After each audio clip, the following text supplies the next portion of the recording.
লক্ষ্মীর ভান্ডার প্রকল্পে খুশির খবর। Payment process yet to start অবস্থায় এবার এপ্রিল মাসের টাকা ব্যাংক অ্যাকাউন্টে চলে এলো। Payment process yet to start স্ট্যাটাসে এই অবস্থায় লক্ষ্মীর ভান্ডার প্রকল্পের এপ্রিল মাসের টাকা ঢুকলো নতুন পুরাতন সমস্ত লক্ষ্মীর ভান্ডার গ্রাহকদের।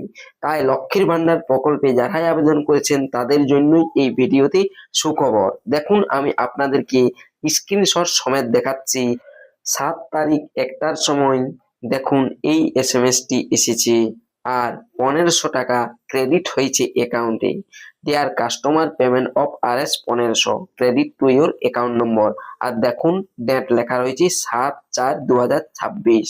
অর্থাৎ লক্ষ্মীর ভান্ডার প্রকল্পের এবারেই প্রথম কোনো প্রসেসিং না হয়ে, অর্থাৎ পেমেন্ট আন্ডার প্রসেস না হয়েই এপ্রিল মাসে payment process yet to start লেখা অবস্থায় টাকা ঢুকলো লক্ষ্মীর ভান্ডার গ্রাহকদের।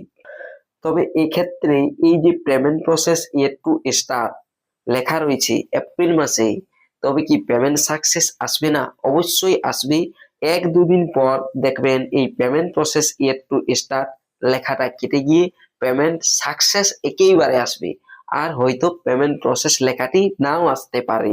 অনেকেই মনে করছিলেন লক্ষ্মীর ভান্ডার প্রকল্পের আর টাকা এপ্রিল মাসে হয়তো নাও পেতে পারেন, পেমেন্ট প্রসেস একটু স্টার্ট আসছে।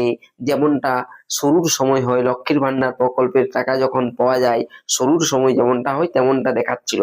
তবে এক্ষেত্রে 7 তারিখ নাগাদ এপ্রিল মাসের পেমেন্ট প্রসেস একটু স্টার্ট অবস্থায় টাকা ঢুকলো ব্যাংক অ্যাকাউন্টে।